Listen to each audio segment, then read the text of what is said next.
Okay, we are good to go, ladies and gentlemen. We are good to go. All right, wonderful. So, again, just a little bit about me. As Tony said earlier, I am incredibly into hockey. Hockey is really my sport and my passion. I do also love that Tony opened up talking about the movie Wall Street, although he left out my favorite line, which I don't know how he could have possibly done this. The line that greed is good. Um, let's hear it for greed is good. Who would like to make money this AEP? Raise your hand. Let me see it. I'm seeing some hands. Let's go. I don't know how you can possibly mention Wall Street without saying greed is good, Tony, but we're gonna have to talk about that together. So, as I said, I started the Medicare business in 2003 at a company called Neishloss and Fleming, based in Pittsburgh, Pennsylvania, and I worked there for almost 20 years.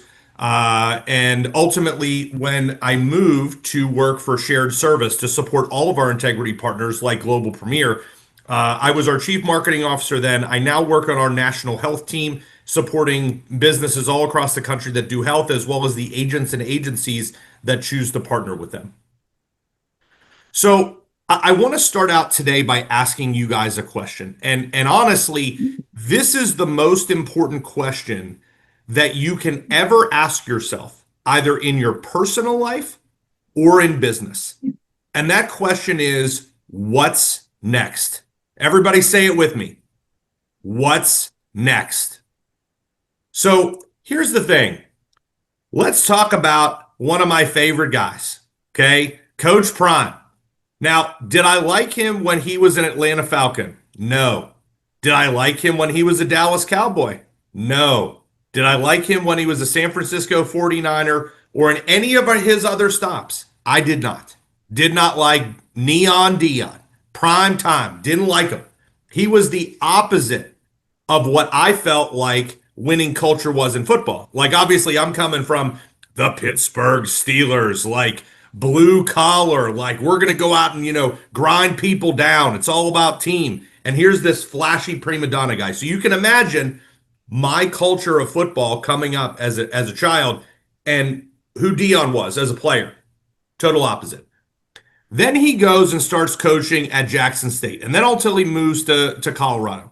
And I start seeing videos on Instagram of Coach Prime talking to his players. And there was one that really stuck with me from early August. And I would recommend, if you really want to watch some tremendous content about how to develop yourself personally, professionally, go check out Coach Prime on Instagram. It's a tremendous follow. I highly recommend it. Okay. But Coach Prime sat down with his players and started asking them some questions. And so I want to do this exercise with you guys. Okay. And ultimately, Tony, I'm going to pick someone out of the audience that's going to need your microphone. So just be ready, my man. I'm going to count on you because I'm not there in person. So I would ask, if you are in the room and you are a licensed insurance agent, if you can go out today and get contracted with an insurance company and ultimately go out and write a Medicare app, I'd like you to please stand up.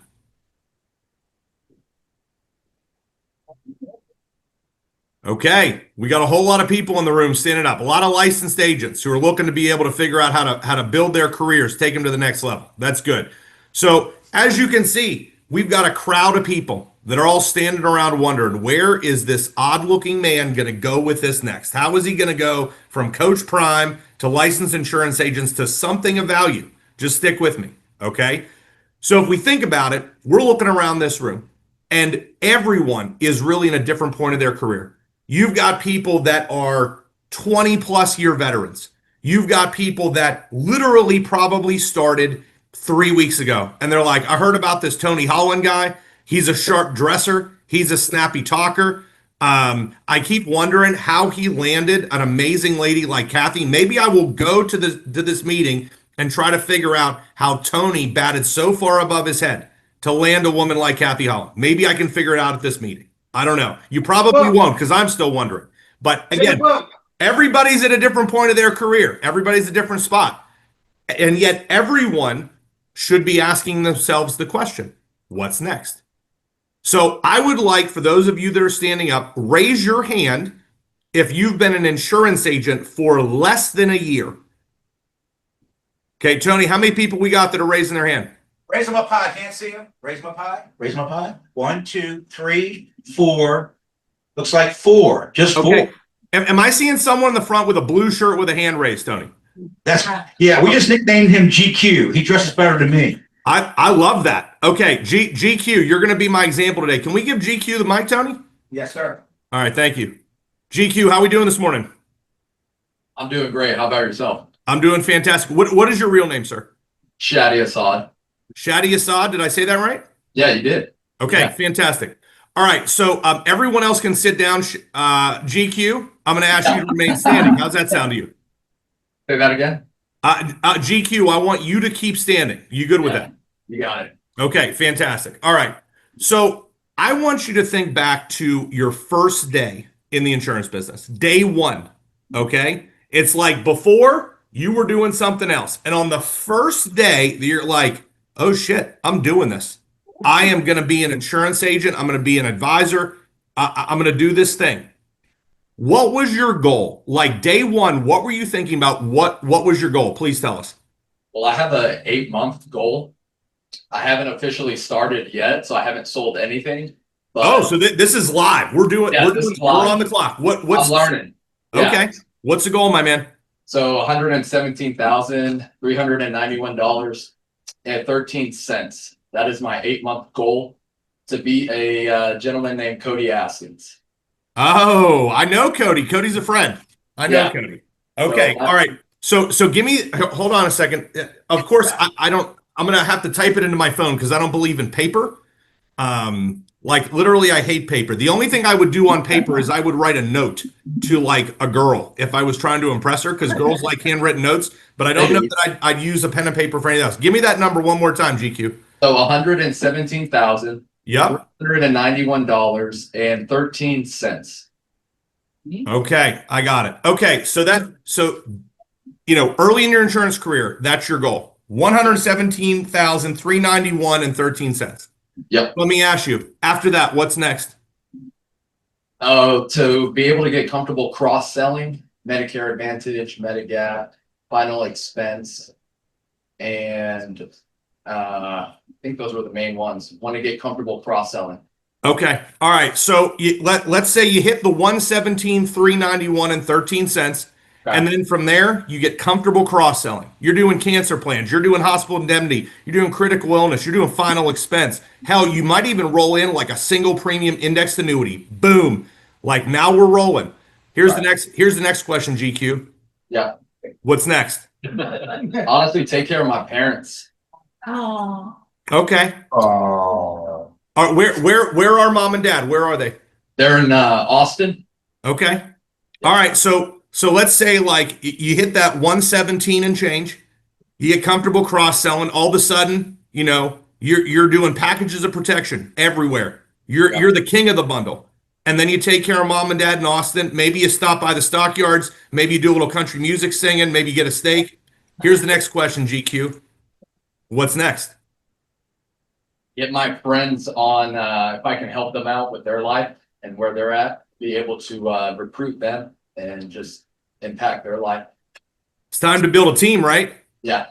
Yeah, because I mean, if we think about some of the most successful agencies that Tony's worked with, that I worked with when I was running my business in Pittsburgh, some of the most successful agencies that are working with integrity partners all across the country. Do you know how most of them started?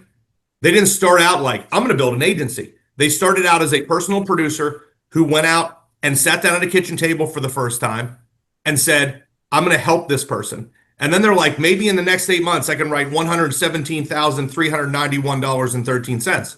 And maybe they went from there. So, all right, let's say that you build a team and you are changing lives, okay? Not just your own life, but you're helping other people provide for their family. What's next? That part I haven't gotten to yet. Okay. All right. Hey, guess what? That's totally okay. Everybody, let's hear it for GQ. Let's hear it for him. All right. Okay? Hey, I appreciate that. That's great stuff. So here's the thing. I want you to look at this question. I want you to look at it. And I want you to think about either in your personal life or your professional life. I want you to think, When has it been in your life where you were kind of coasting and then all of a sudden, as soon as you started coasting, it's starting to go downhill? Think about that. Because I can think about times where like I started to feel successful. It was like I've done something. Like, oh, like, I started doing this with the suit. I'm like, yeah, like I got it. Like I've got something going on. And you know what happened? I got complacent. I got stagnant. And you know what question I was not asking myself? What's next? Everybody say it with me. What's next? That's the question that people that are successful, and not just professionally, like I hope you guys like have a tremendous AEP and you write a lot of apps and you help a lot of people and you make a lot of money. I hope that all happens for you. But I'm just as interested in you personally. This is like a big thing for me. The whole question of what's next. And I hadn't really like verbalized it, like put it together until I see Coach Prime on his Instagram channel literally having this conversation with his Colorado Buffaloes football team during training camp. And I was like, oh crap. I feel like it was like early August, like August 7th or 8th. So if you want to go back on Instagram and watch it, do that. I'll also send it to Tony because as we all know, Tony is rocking Instagram like a gangster. My man is everywhere on social media. He's looking great. Like, I keep wondering, is it AI or is Tony really like, I haven't been in a room with Tony for a little while, so I don't know if he actually looks that good or if he's using some AI to make himself look better. But my man's crushing it on Instagram. He's killing it. But I see Coach Prime talking about that. This is it. Like, this is the question. Because here's the thing you got to think about, okay? Are you a rising sun or are you a setting sun? Think about that for a second, okay? What is a rising sun? You've got this amazing ball of fire that's just rising, rising, rising, and it's always seeking a higher level, and it's getting hotter, hotter, hotter on the earth, rising, rising, rising, and it gets to the top. And the problem is, once the sun realizes that it's at the top, it starts to set, starts to fall. And what happens as the sun sets? It gets dimmer and darker and starts to get cooler, and it's going down, down, down, down. And then the sun is gone. And honestly, that's what happens in our professional lives too. Because in the beginning, like our man GQ, okay, he's got a goal. What's GQ's goal? $117,391.13. Committed. He's got that goal, okay? But then he gets it. And then he said, think about this in your life. When you've had a goal, it's like you're working, working, working, and then you get there. If you haven't already been asking yourself the question, what's next? After you reach that goal, do you know what invariably happens? You start to coast and then you start to set because you've got to have something that is driving you, either personally or professionally. Like, what is next? What am I going to commit myself to? Otherwise, all of a sudden, you go from being a rising sun to being a setting sun. And once you start to set, it is very difficult to all of a sudden get back on that upward trajectory. You have to be thinking about, again, there's a difference between celebrating your accomplishments and being satisfied. Because you always want to celebrate the accomplishments. If you don't celebrate the accomplishments, why bother? When GQ hits that target of $117,391.13, when he hits it, he sure as hell better celebrate it. You know, whether that's like, I'm going to get a tremendous steak at the Capitol Grill, or maybe, I'm going to pop a couple bottles of Dom, or maybe it's like, I'm going to go get a massage. Or maybe it's like, I don't know, I'm going to take a walk in the park with my family and I'm going to look at all their smiling faces and they're going to say, hey man, we're so proud of you. Whatever it is that you do to celebrate an accomplishment, you should do it.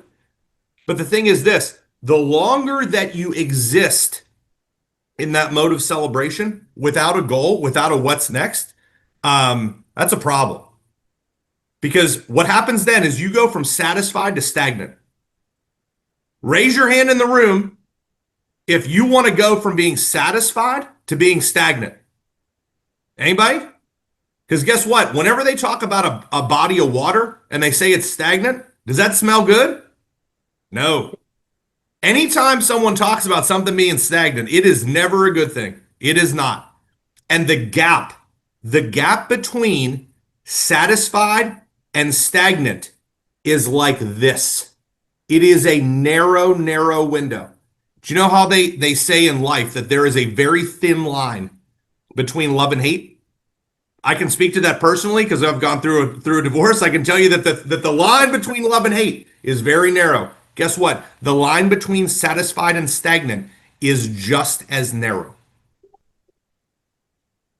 Always be asking yourself, what's next in your personal life, in your professional life?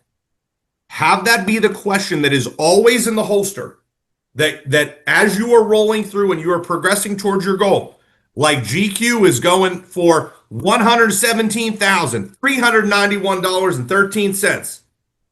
Boom, is going for it. The thing is this, if GQ is at $115,277.28 and he isn't already asking the question, what's next? He will hit satisfied, he will hit stagnant, and then all of a sudden he will go from being a rising sun to being a setting sun. Okay? So always be asking yourself the question, what's next? All right. So in thinking about goal setting, I think this is important because if you are going to be in an environment where you're asking yourself the question, what's next? You have to understand, like, it's one thing to set a goal. Like, setting a goal is cool. Anybody can set a goal. All it takes is a mouth and the ability to speak to set a goal. Like, I could set a goal. I could say, you know what? By the end of this year, I want my wardrobe to look as good as Tony's. I could say that. I could say it. But guess what? They don't make fashionable clothes like Tony's in my size. I'd have to find a specialty store. Because I'm a pretty tall guy. Like, I got to go to big and tall stores. They don't have the flashy clothes like Tony's got in the big and tall stores. All right. Unless you're spending serious money. And I'm not spending serious money on my clothes like Tony is. My man looks good. All right. But anybody can just speak a goal. You know, it could be like Tony could say, I want by the end of the year, my hair to look as good as Bill's. Well, guess what, Tony? Ain't happening, buddy. You know, nobody is bringing this to the table. Okay. It's not happening. So anybody can say a goal. It's a whole lot different to speak and say a goal than to reach it. Again, the devil is in the details. Reaching the goal is the thing. So when you are planning your strategy for success and thinking about how will I grow, what does it take? What is it that makes the difference between a spoken goal? And I would always advise you, if you are making a goal, don't just say it. Okay, saying it is one thing. If you say it out loud, oh, okay, you said it out loud to yourself. Is that a model for accountability? It is not. If you really want to go out and set a goal, the first thing you do is you decide, what is my goal? That's step one. Step two is you write it down and you put it somewhere where you are going to see it every single day. And then you go to the people that are most important in your life, the people that will hold you accountable, like the people in your life that if you're going off the rails, they're going to be like, hey man, you got to get it together. Those people, the people that will hold you accountable, the people that will tell you when you're going sideways, go to them and say, my goal is in the next however many months to write $117,391.13 or to make that. Okay. Speak that goal to those people. That's a good thing. But beyond just talking about the goal, the question is, what does it take to accomplish it? And the thing you need is tools. You need tools. Tony, I would ask you this. I'm gonna ask for an audience participation. Tony, can you find in the room the agent that has been in the business the longest? Who is the agent who's got the longest amount of tenure in the room? All right, who's been in the business at least 20 years? Raise your hand. 20 years? 30 years? 30 years, 35, 32, 32 years. We found someone. 30, how many years total, Tanya? 32? 1994, 31 years. Let's go. Let's go. Tony, can you give that person a microphone, please? 31 and a half years. What would you like me to do, Bill? I would like for you to give him the mic. Give her. It's a her. Can you give her the Yes. microphone, please? Yes. This is Tanya Williams, everybody, from Houston, Texas. So good morning. How are you today? I'm doing great. Wonderful. So let me ask you this question. If I gave you a hammer, what could you do with the hammer? Well, I could build with that hammer. I could secure some nails. Okay, if you could just talk a little bit louder, that way I could hear you better. That would be great. I could build. I could secure some nails with the hammer. I could pull out some nails, get rid of some things with the hammer. I would agree with all of that. So a hammer is a tremendous tool, right? That's right. If you have a hammer and you have a nail, bang, there's nothing better than putting a nail through two pieces of wood or two pieces of material than a hammer. It is incredibly effective and efficient at that thing. And then if you got a nail that's put in kind of crossways, like when my son was 6 years old and tried to help me on renovation projects and I let him do the nails, I needed my hammer to kind of, back out his and put him in right. But he was 6 years old. I was teaching him. But a hammer is an incredibly effective tool at doing the things that it was designed to do. So if I can ask you, ma'am, can you put a faucet in with a hammer? Probably not. Okay. I need Let me ask you this. Can you put new tile in your kitchen with a hammer? No, I don't think Okay. Can you fix a toilet with a hammer? I'm thinking about that because my toilet in my powder room is broken and I just had to turn the water off before I flew out of town, and I'm hoping that my house is still there when I get back. But could I fix the toilet just with the hammer? no, I don't believe so. Okay. So let's think about the hammer for a second. And ma'am, we're going to continue to talk. So I'm just going to ask you to stand up for a little bit. Like this is a you and me talk here, but we're going to bring everybody else in. So if we think about ourselves as insurance agents, okay, let's think about what GQ said when we started. All right. What was the first goal? The first goal was $117,391.13. That was goal number one. Do you guys remember what goal number two was? Goal number two was, I want to learn how to effectively cross-sell and talk about other products and do other things. Well, guess what? Right now, GQ might be able to sell a Medicare supplement enrollment or a Medicare Advantage app. You know what that makes GQ or most new agents? If we think about new agents, what's the first thing we usually teach them?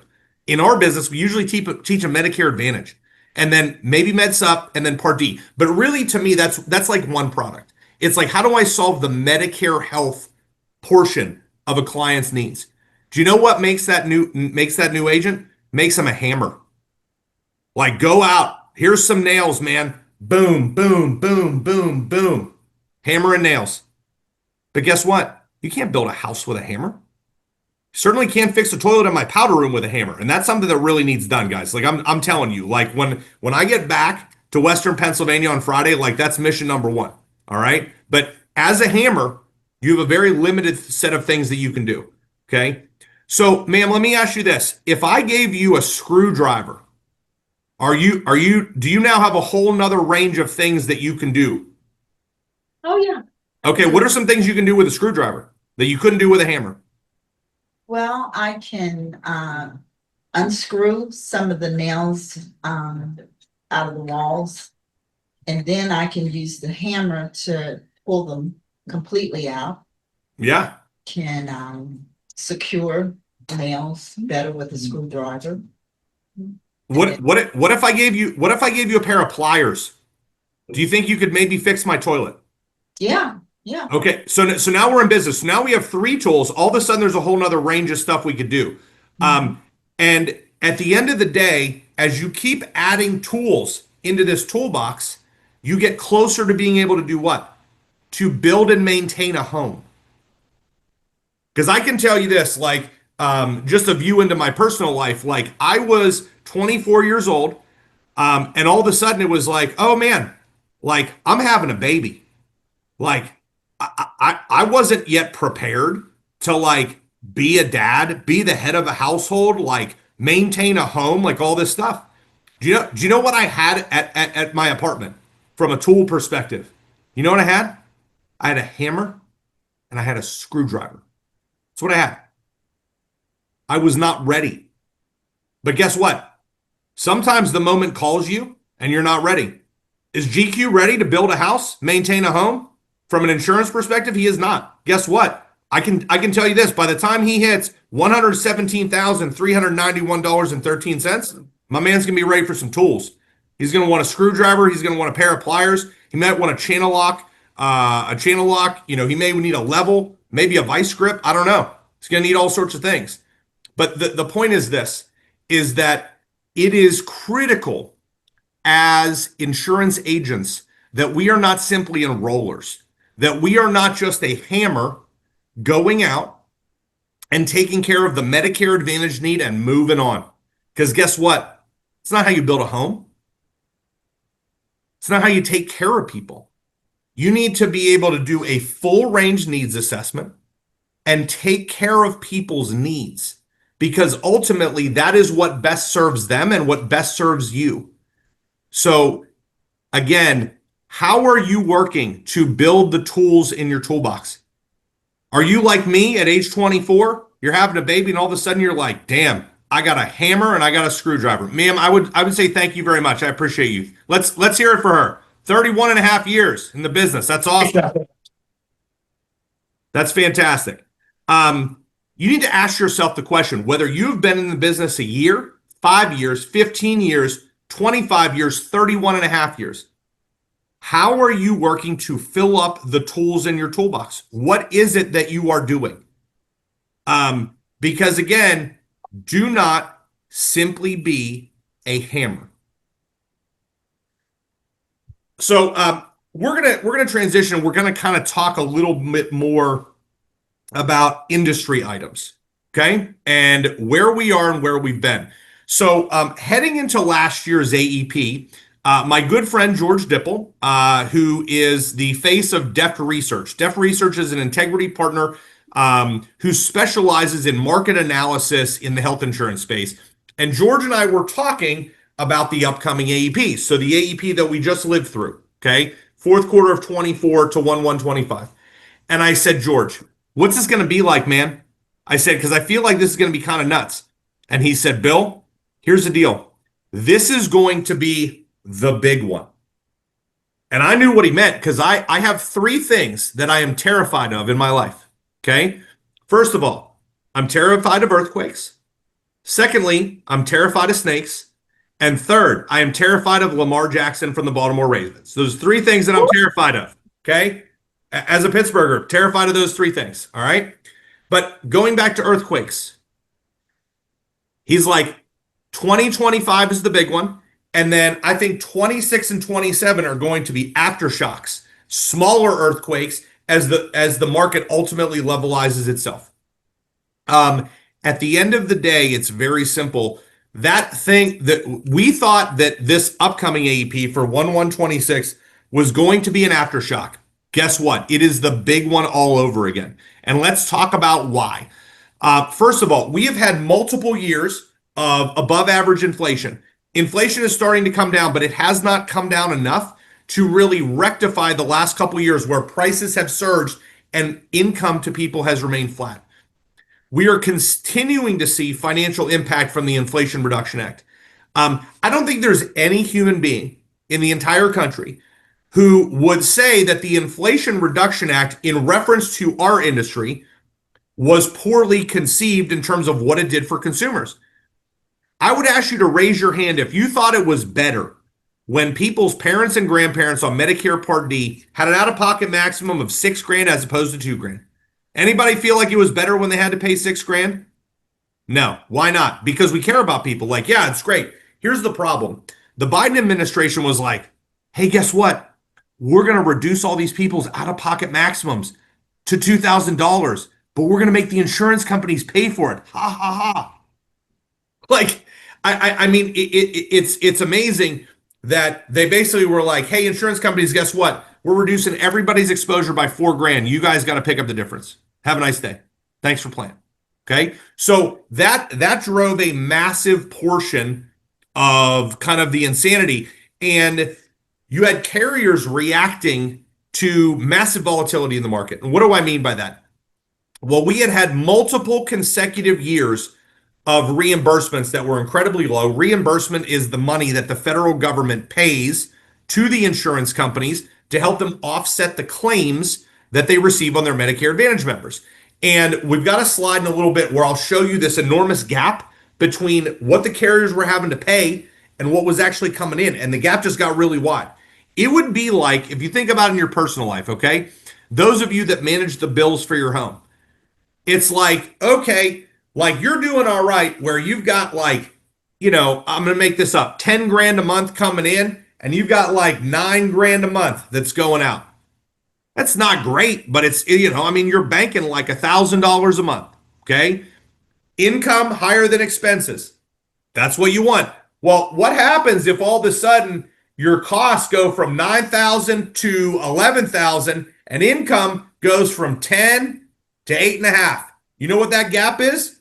That gap is bankruptcy. That's what that gap is. Like your costs go to 11, your income goes down to 8.5. You got this massive gap. You got problems. It's eating away at your savings. You got investments you may have to sell. Do I need to refinance my house? Guess what? Insurance companies digging into their reserves. So that is what's driving a lot of this is that item. And if we think about this upcoming AEP, we are going to have a huge portion of consumers receiving an ANOC that's going to be negative. We're anticipating it's going to be 70 to 80%. Think about that. If you've got an agent named Bob, and I want you to remember this name, everybody say it with me. Who's our favorite agent? What's his name? It's Bob. Everybody knows a Bob, and generally everyone knows a Bob that they like. And if you don't know a single Bob that you like, I think you need to go out and meet more Bobs, because I feel like everyone should have a Bob in their life that they like. So let's talk about this agent Bob. He's going to be our example. We're going to reference him several times this morning. So once you get real familiar and comfortable with Bob. Bob is a Medicare agent. He does some other stuff. Okay, he's got other tools in his toolbox, but primarily Bob is a hammer. Bob has 300 members in his book. He's not a huge agent. He's not like, a number one producer, but I'll tell you what, Bob's been pretty successful. He has 300 people that he serves in the Medicare business, 300. Well, in a normal year, and again, we're going to come back to this, so commit this to memory. If you have to write it down on a piece of paper, okay, do that. If you want to write a note on your phone, that's probably better. But because again, paper sucks. All right, unless you're writing a love note, paper sucks. Put it on your phone. All right. Bob has 300 members. 3 or 4 years ago, about 30% of consumers would shop on an annual basis. And then maybe like 12 to 15% of them would switch. Well, in an environment where 30% of people shop, if Bob has 300 members and 30% of them shop, that's 90 people he's got to actually meet with. You know what happened to the other 210? Either they saw their ANOC, they're like, I'm good. Like, they didn't even call Bob. Bob didn't even call him because he's like, I know their plan's awesome again. Or they called Bob and said, hey, Bob, what's going on with the Medicare plans for next year? Bob's like, hey, did you look at your ANOC kit? They're like, yeah, plan looks about the same. Like, actually, I thought I saw our dental's better, which is awesome because I need some teeth work done. And Bob says, have you had any changes to your doctors or drugs? And they're like, no, same stuff. Bob's like, all right, you're cool. Like, you need anything, give me a call. So that's what happened with 210 of Bob's members. The other 90, he's going to run an appointment. Some of them are going to switch. Okay. So again, remember Bob. Bob's got 300 members. Okay. And we're going to come back to Bob. We'll keep thinking about him as our example. So how did we get to here? Like, how did we get to today, September 3rd? And we've got 28 days until October 1st. That actually gave me a shiver in my spine. I was like, oh man, we got like 28 days till October 1st. Like, we're closing in on it. Okay. So how did we get here? We talked about this earlier about the gap in reimbursements. And this was kind of what I was trying to draw with my fingers. It's much more effective when I'm standing up in front of you. But this will actually do it much better. So this dark blue line okay, this is the money coming into the insurance companies. This is reimbursement. All right. This light blue line is medical cost. All right. Now, this isn't one-to-one. This is kind of like the percentage of increase, but just stay with me on this. Okay. So if we look at, and 2020 and 2021 were very similar. Okay. So 2022, 2023, here we got the money that's kind of, it's kind of going along the same rate. Well, what happened for 2024? Crash. Boom. The cost trend on medical stayed fairly flat. Bang. All the way down here. Massive, massive cut to medical reimbursements. What do you think happens when medical trend continues to increase by 4% and all of a sudden we're going to cut the money coming in? It's a big problem. Big problem. Then we have another year, okay, where if we look at medical trend stays increasing by 4%. So another 4% increase on medical. Again, another cut to reimbursement. That's bad. Super bad. And in the same time, what happens to drug cost trend?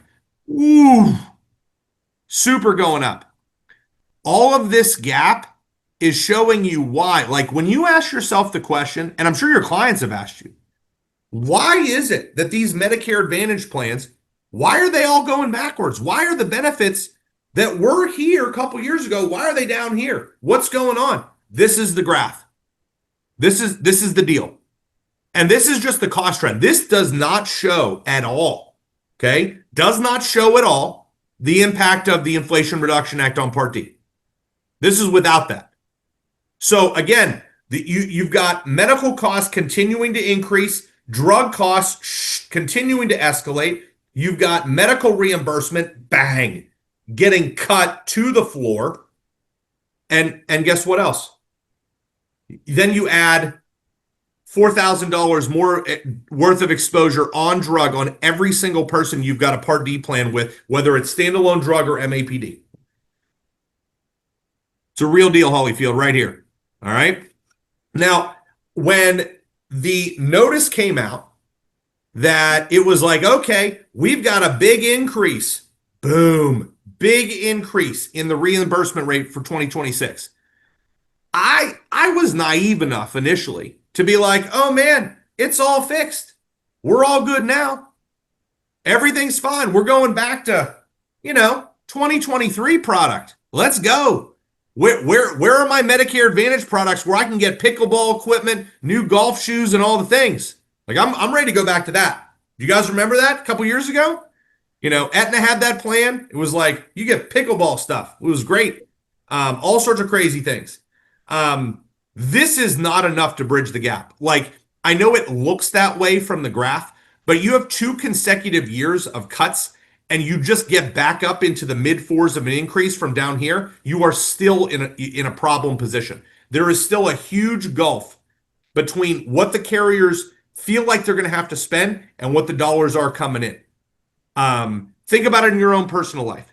You're running your home finances, and you have 2 straight years, okay? 2 straight years where all of a sudden there's a ton more money going out than's coming in, and you're eating away at your savings and you're eating away at it. Maybe you had a CD in the bank and you had to liquidate that to kind of offset it. You're like, at some point things are going to turn around. And then all of a sudden you get back to the point where your income is now just above maybe your expenses. But you got to replace all that money that you had saved. Like you're now scraping by. No one wants to live paycheck to paycheck. So you got to start working on trying to rebuild that. And that's where we are. So in terms of considerations overall, what we are going to continue to see, okay, and we're seeing it with virtually all the companies here, is that these companies are trying to continue to offset their losses with cuts to benefits. Are the cuts to benefits as deep as maybe they were last year?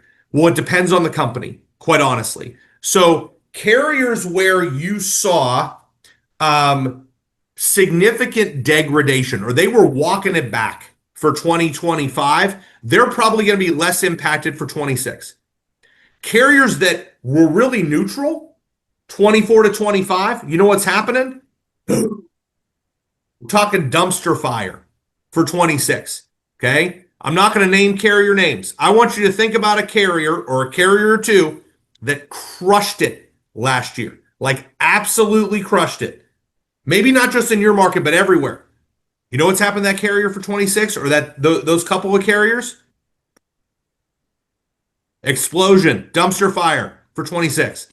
Why? Because they didn't take enough margin in 25, and now they're trying to take it all in 1 year. And a lot of that means they're cutting a lot of plans. Okay? There's a lot going on there, specifically with carriers trying to right size their financials, for sure. So we are anticipating that the market's going to continue to evolve, and we're seeing it as carriers are continuing to release benefits for 26. Like we've seen first looks, but a first look is kind of like a first date. Like, let's be honest. Like, you go on a first date and you're seeing like the best vision of somebody. Like, they're wearing their nicest clothes. They probably like spent extra time on their hair. Like, they probably flossed. Like, like all the best things you get on a first date. And then all of a sudden you get to like date 5 and it's like, now I'm starting to understand exactly who this person is. And maybe it's still awesome. Maybe it's not. Okay. So we went from first looks where everybody's showing like their very best stuff to we're just starting to see like, what is it all? And I think what we're seeing is the carriers are still really pressured financially. And they're making some choices that have to be made. There are some carriers that are able to stay neutral, but a lot of the carriers that are able to stay neutral for 2026 are ones that made moves in 25 to really start right sizing their financials. So again, thinking about 2026 for MA, rates are better. Like I showed you that graph earlier, like we saw the increase in reimbursements. It's back into the 4 to 5% on average range, which is great. Okay. But the problem is it is not enough to offset significant consecutive years of cuts or flat reimbursement amounts. So the carriers are going to continue to try to take margin. Okay. And when we say take margin, it means like they are trying to actually profit off of the plans. Now, there's a lot of people in the news who talk about the insurance companies. And I am not an insurance company apologist by any stretch of the imagination. I am someone that cares about agents and their clients because that's my business. And it's been my business for, 23 years. I care about them. But the insurance companies, everybody's like, oh, the evil insurance companies, they're making these profits, blah, blah, blah. Like the average insurance company makes a profit of like 3 to 4% at best. Think about that. For like, if there's $100 that come in, they're paying like $97 out. Nobody wants to start a business like that. Like if we met in a bar and you're like, hey, Bill, I got an idea for a business. It's an awesome business. And you started telling me all these things about it. And I was like, what do you think your margin is on all that business? And they're like, I think we got a 3% margin here. I'd be like, I'm out, man. I'm going to go have a cocktail. I'm going to bed. Like I'm done. No one wants to start a business like to make a 3% margin. But that's like in a normal scenario, that's what the insurance companies are dealing with. But the last couple of years where their money went down, claims costs continue to go up, and here's more, exposure on the Part D side due to Inflation Reduction Act, all of a sudden they're losing money, hand over fist. So the money coming up, they're still going to try to take margin and get back to the point where they're being profitable. And it's not just going to be like, hey, I'm going to toss a $15 premium increase on this particular plan. Like that's not what we're talking about. Okay. Here. Oh, this is the right slide. I thought I had it. Okay, we're good. So if we think about what the carriers can do, all right, there is a limit to what they are able to do from a benefit perspective. And what does that mean? Well, CMS had set up a long time ago. They had set up a long time ago a limit of how much money a carrier can degrade their benefits from 1 year to the next. Why did they do that? Because they were worried that you'd get one of these evil insurance companies who would come in, get a whole bunch of members, and they'd be like, ha ha ha ha ha. Like, now I've got you. now I'm going to jack up your premium by $60. I'm going to toss all this other stuff on you and basically like bait and switch them. That's what CMS thought. So they instituted this limit. Okay. It's called TBC. What's the TBC limit? Okay. That's how much a carrier can degrade their plan in terms of value on a per member per month basis, PMPM, in a given year. And the limit for 2026 plans is $40. Okay. So if we think about our agent Bob and his 300 members, when Bob starts talking to his members on the various plans, okay, the question is, what does $40 of value, what does that look like? And again, like when we never really thought about this before, honestly, because we had so many consecutive years of stable Medicare Advantage, there was like, this is not even a thing. We don't need to worry about this. And again, I didn't think about this for the last 10 years, up until last year. But in thinking about it, it's not just like, oh, I'm going to jack up my premium by $40. I mean, you could do that. But the question is, what other ways could you use to get there? So this is an example of that. All right. So maybe you add a $200 deductible on your RX. Well, that's like $8 worth of value. Okay. And then let's say you toss on a $5 PCP copay, and it's $5. Let's say you toss an additional $5 on your specialist. It's $3. Now, the first time I thought about this, I was like, wait a minute. Why would a $5 increase in the PCP copay give me $5 worth of value, but a $5 increase in the specialist copay is $3? Well, it's simple, because people don't go to the specialist on average once a month.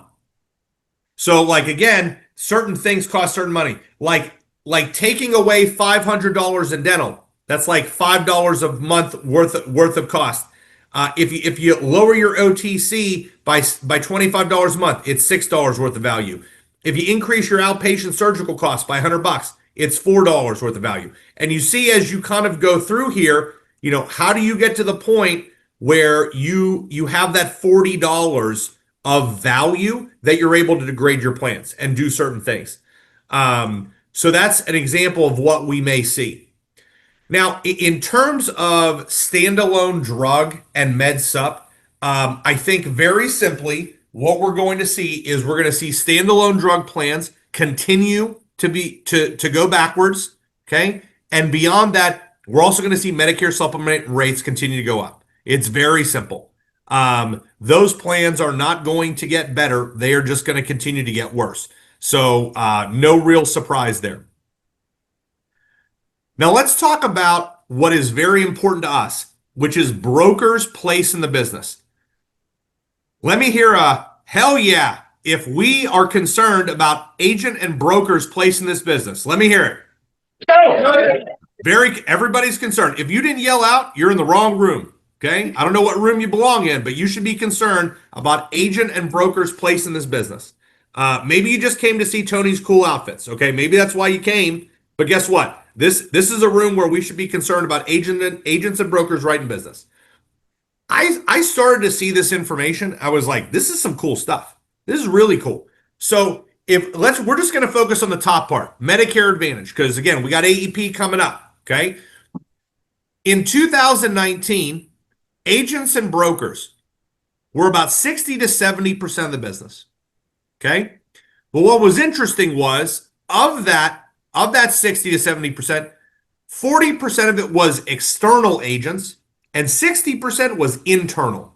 Well, what does that mean? Guess what? The people that are in this room, you're external. You are not a captive agent for an insurance company. Okay? You work for yourself. Who does GQ work for? I think GQ probably works for himself. Everybody in this room, guess who you're working for? You're working for yourself. You partner with Tony Holland, but guess what? You work for yourself. You don't work for the insurance company. Okay? So you had telesales and online doing 23 to 25%. You had retail, which is like, hey, I'm going to go to a brick and mortar like the Medicare store. Go there to get your plan. And then you had other. I don't really know what's in other, I'll be honest with you, but I'm not super concerned about other. Okay, let's stay on agent and broker for a second. Now you might look at this and say, oh shoot, like agent and broker went from 60 to 70%, to 60%. That's bad. Well, guess what? It's not bad. Here's why it's not bad. Because before you had, let's just say it was 60%. Let's say it stayed flat. Only 40% of that 60% was external brokers like us. So that's like 24% of the total. Up here, it's 60% of 60%. This is where I do the quick math that I'm really good at. 60% of 60% is 36%. People like us, okay? The people in this room went from being 24% of the channel to 36%. And guess what? You know what that means? We have increased our share of who writes Medicare Advantage in the last 5 years by 50%. 50. Let's hear it for us. Okay? That's right. The best in the business have increased our share of what's being written by 50%. 50. Boom. The only person who's not interested in 50% growth is Jerry Jones, because he's thrown away people who went to Penn State University. He's a bad decision maker.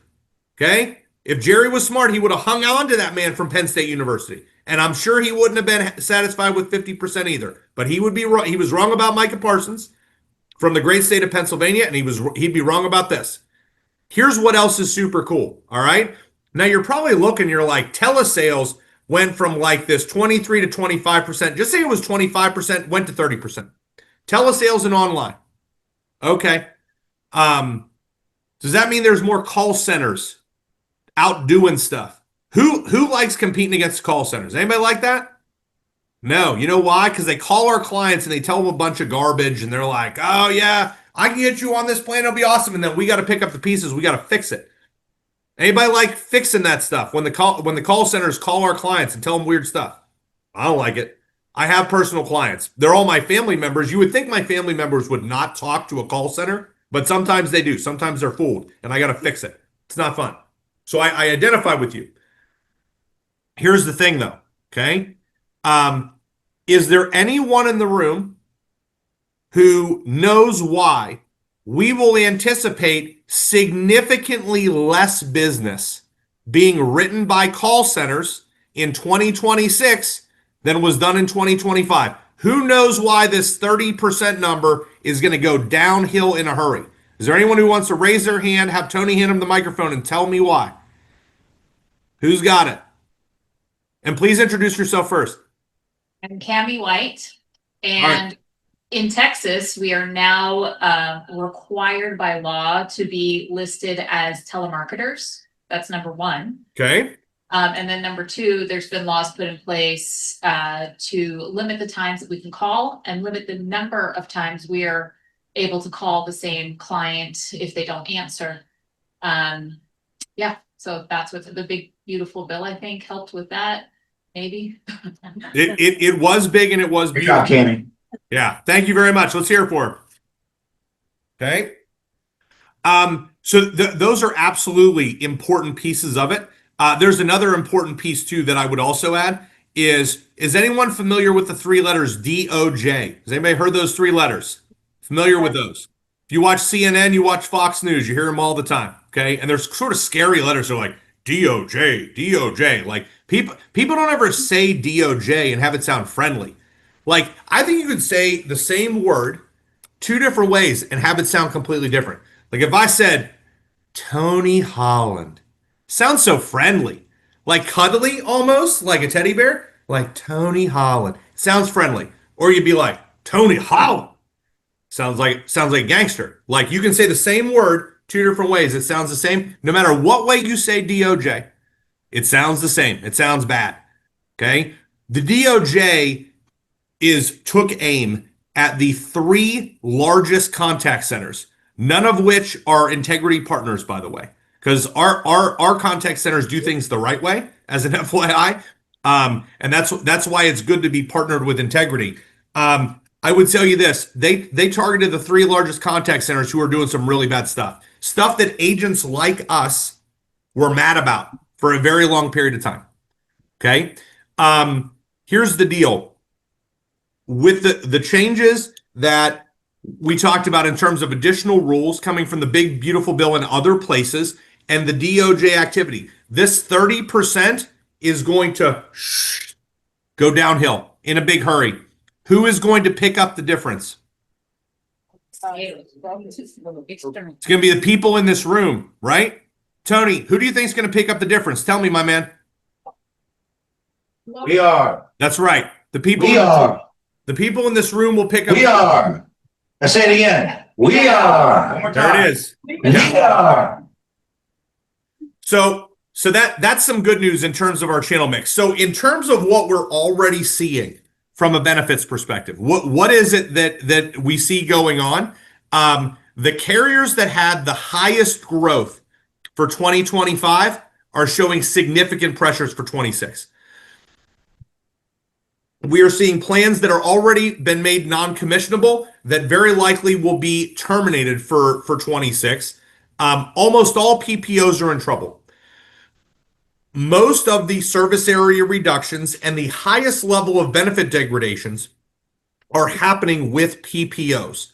And we're also continuing to anticipate that somewhere between 70 to 80% of plans are going to have negative impact, where a consumer will look at their ANOC and the plan is not as good as it was the previous year. Again, 70 to 80% of plans are going backwards. So what is the takeaway from that? Is it that the sky is falling?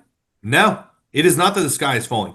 It is that our members, the people that we serve, the 300 members from our good friend Bob, okay, that those members, they need us more than ever, okay? This is an opportunity for those who choose to see it this way, okay? This is not a catastrophe. I was talking to an agent in Minneapolis about 3 weeks ago. And yes, I've literally been to every city in the United States, it feels like, in the last 6 weeks. This is an opportunity for people who are motivated, committed, okay? This is an opportunity for people because let's think about Bob. Bob's got 210 meetings with his own members that he has to execute before he can start thinking about new business. And there are other people who are out there like Bob. Okay. Do you know what Bob has working for him that other people do not? He has access to unbelievable technology like Integrity Connect, like Client Sync, where Bob can text and email his members, and they on their own can say, here is my updated group of doctors. Here is my updated list of drugs. Here is my scope of appointment form. Boop, boop, boop, done. Do you know how much time that saves Bob? Like a ton. So then Bob can help a member in 30 to 40 minutes as opposed to an hour or an hour 10. The usage of technology will also help Bob using switcher tags that AI technology provides to him in his online enrollment tool will help Bob understand which of those 210 members that he needs to talk to, who better he get to first, whose anxiety level is going to be the highest based upon the plans that they're on. It helps Bob be in a position where not only can he serve those members, he can serve them in a much shorter period of time. And potentially by the middle of October, or maybe the third week of October, Bob has already taken care of his clients. And guess what? Bob's going to start getting more calls. You know where those calls are going to come from? They're going to come from members whose agents that they have been dealing with cannot help them because they're too busy. They just can't do it. And those people are going to be seeking a professional, competent insurance advisor to help them when their anxiety level over their plan is the highest. That is why this is an opportunity to serve, to help people. And will you build your business along the way? Yeah, you will. Okay. But at the same time, we are in a business of service because you get to a point where you've made enough money. And it's like, okay, I made enough money. Like if you don't really have the passion for serving people and helping people, at some point you will stop asking what's next. You will start to become satisfied. You will become stagnant and you will become a setting sun. It's like, that's why I asked GQ. Okay, you got to the $117,391.13. What's next? Okay, then I'm going to start cross-selling. Cool. What's next? Okay, then I'm gonna take care of my parents. They're in Austin. Okay, cool. What's next? Then I'm gonna build a team. Okay, what's next? At a certain point, I think for many of us, the answer becomes I need to find more people to help because they deserve it. Because I have the skills and the capacity to help people, and I want to because it makes me feel good. And I've made the money that I need to make. I'm good. My family's good. My friends are good. I've helped them build careers. You know what helps me get up in the morning? Helping people, serving my community, being a resource. I'll make money while I'm doing it, but that's not why I do it. That is generally the best answer to the question, what's next? And again, with all of this disruption, the very best thing for a consumer, is it an online platform where they're doing this by themselves? No. Is it some nameless, faceless person at the end of a 1-800 number? No. Do you know what it is? It is a local agent who lives in their community, who talks like them, sounds like them, and is able to speak their language. Where when they're talking about a particular provider, they're like, oh yeah, Dr. Jim, I know Dr. Jim. He's great. Like my cousin went to him. Isn't his office the one that's right down the street from the Sheets where like there was that fire 2 years ago? Yeah. Okay, cool. The best answer for a consumer is a local agent who understands their needs in a very personal and human way and can serve them. Who's about that? Who wants to help people? I see Julio raising your hand. I love that, man. I love where you're at. And by the way, that red color looks great on you. You should wear that all the time. It's crushing it. It's good. Guys, listen. At the end of the day, this AEP, do I think it's going to be easy? No, it's not. It's not. I'm not going to give you some crazy bullshit song and dance about how this AEP is going to be easy and it's going to be a cakewalk. And with our technology, it'll be like cream cheese on a hot bagel. I'm sorry, guys, it will not. Will our technology make it better? You better believe it will. There is no question that our technology will make your job easier and allow you to serve more people in a clear, concise, and beneficial way to the member. It absolutely will. But guess what? If you want easy, quit this, go to the car wash and ask for a job. Because that's easy. Okay? You stand there, you spray a car, maybe some soap. Good. This is not easy, but guess what? People who want to be successful, who want to be able to make $117,391 and some change in a couple months, and then take care of their mom and dad, and then help their people, help build a team, help show them how to be successful, they're not signing up for easy. Nothing worth having is easy.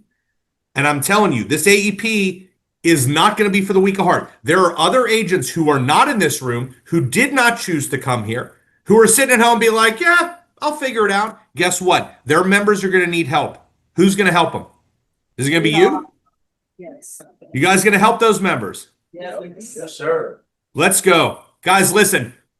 I'm so sorry that I was not able to be with you guys in person. I really wanted to be there, if for nothing else, than to be able to have like a dance-off with Tony. So maybe the next time I see him in person, we can try to film us doing a dance-off. But in all seriousness, guys, I want you to have what's that sound? I said, can you break dance, do some moonwalking? Tony, believe me, my dance moves are famous in 4 states. They're not famous in Maryland because I just haven't gone down there to challenge you yet. But I'm telling you, Pennsylvania, Ohio, West Virginia, New York, I am a legend. I'm a legend. All right. That sounds like a challenge. Let's do it. Let's do it. You don't give it up. You don't see why we asked him to speak. Did he bring it? No, did he bring it?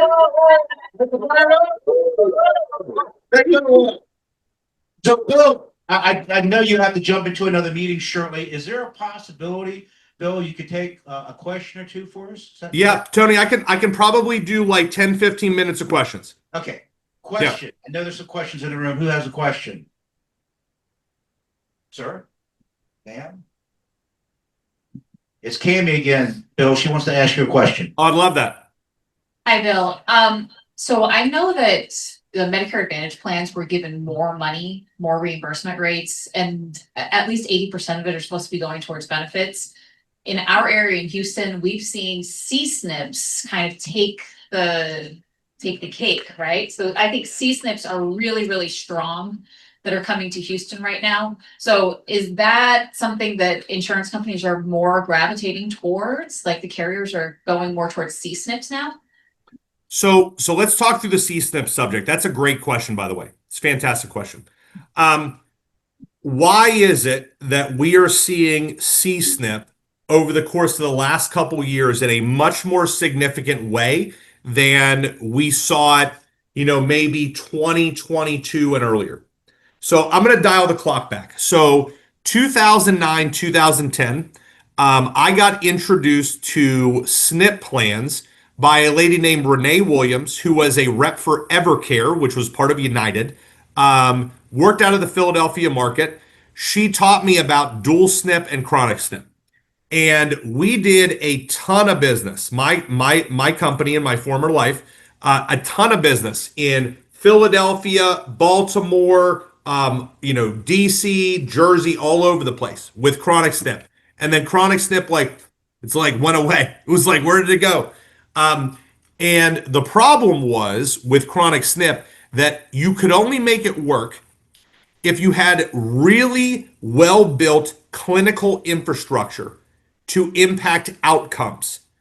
Like you need to be able to take someone who's got diabetes and improve their health and their outcomes. Otherwise, you cannot financially make that plan work. You can't. Now, why we are, and a lot of carriers were just like, you know what? We can't make this work financially. We're not going to play this game. Part of the reason why you are seeing chronic SNPs come back in a really big way is if we think about dual SNP for people on Medicaid, what have we seen with dual SNP over the last 6 years?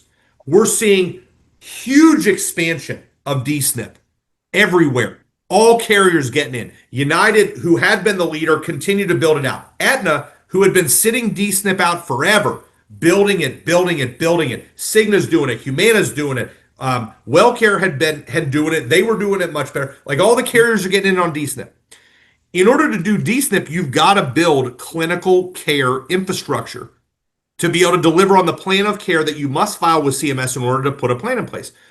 So if we think about what changed with D-SNP for this year and what is continuing to change with D-SNP, okay, we are going to an environment where there is requirements on consumers being enrolled into integrated plans. And if you don't have an integrated plan, you cannot switch into one post 4/1.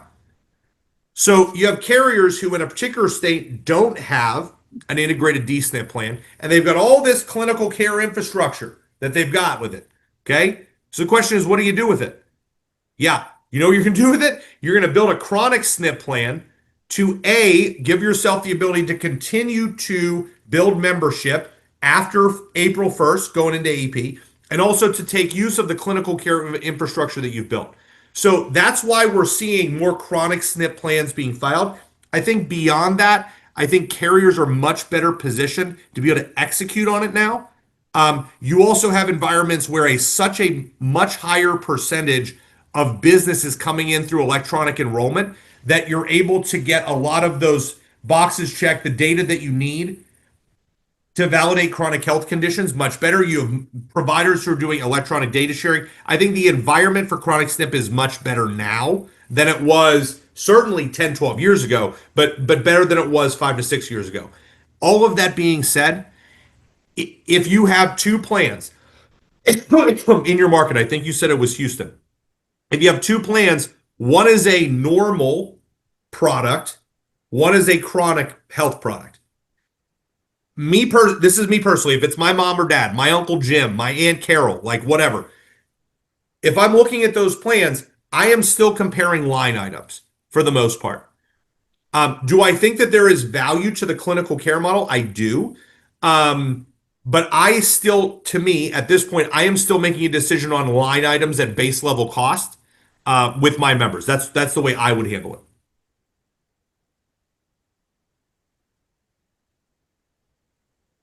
Great job. Great answer. Thank you. Great question. Great answer. We have one more. One more from the group. Johnny, any that have been chatted in? Okay. Was this great stuff or what, guys? Yes. Yes, oh, you got one more? Okay, one more. We got GQ back. Oh man, he's coming back. He's back for more. So I wanted to ask, what do you think the top 1 to 2% of agents do on a consistent basis to see success in this industry? Oh, I love that. I love that. I'll tell you what, I'm going to turn that question around. I'm going to answer it differently. Okay. I'm going to say to you, what is the biggest mistake that I see agents making? So this would be something that successful agents avoid. So do you understand how I'm coming at that question from a different perspective? Okay. Yeah. This is something that the most successful agents don't do. And what they do not do is they do not buy too many leads. Okay. Now that sounds like a crazy answer. Okay. And actually, you had mentioned Cody Askins. One time I was talking with Cody and we were having a conversation, and he's like, "What's something that like biggest mistakes new agents make?" I'm like, "They buy too many leads." He's like, "You're out of your mind." Okay, and let me explain to you the answer that I gave him and that I would give to you too.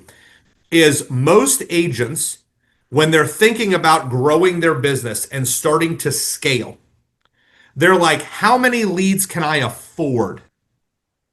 Okay, which is natural, right? You're like, okay, how much coin do I have? How many leads can I buy?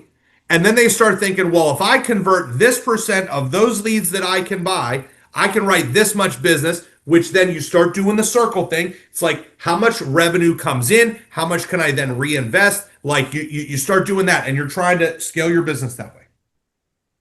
Here's the problem. When agents think about how many leads can I buy, the question they are not asking themselves is how many leads can I effectively work to fruition? That is a totally different thing. Okay? Because most of the time, when an agent is focused on how many leads can I buy, what they do is they buy this massive amount of leads and then they maybe call them 1 or 2 times. And you know what happens when you call a lead twice? You don't get anywhere at all. Okay? I would tell you that I've talked to a ton of super successful agents. I've experienced this myself when in my old life running my business in Pittsburgh, we had a small career agent group, and I saw firsthand what was the average amount of contacts that it took for the leads we converted into policies. And do you know what that answer was? 6.8.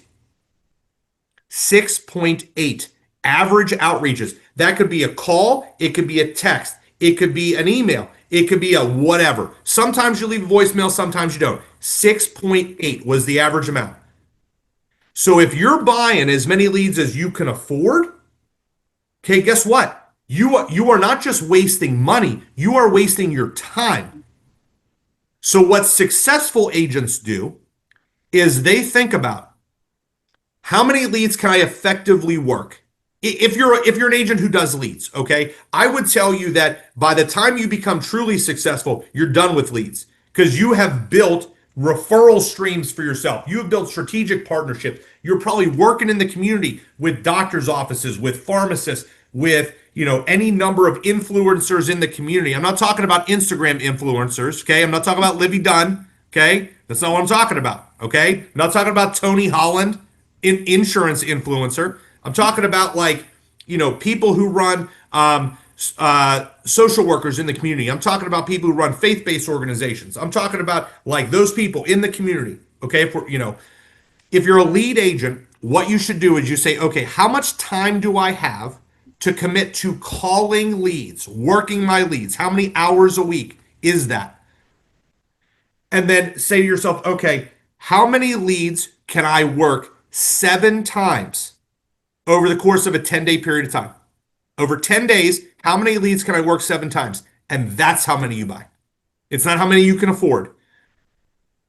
Okay? Don't make the mistake of buying too many leads and then working them twice. Because what you've done is you've thrown away your money, but more importantly, you've thrown away your time. Don't do that. Time is your most valuable resource. You need to treat it that way as an insurance agent. Time is your most valuable resource. So think about it in that fashion. think about the value of your time, and also how to squeeze all the juice out of an orange. Do those two things and you'll be on the path to success. Great question, great answer. Let's give it up for Bill Kiray. You don't give it up, come on. You don't give it up, come on. You did a great job. Awesome job as always.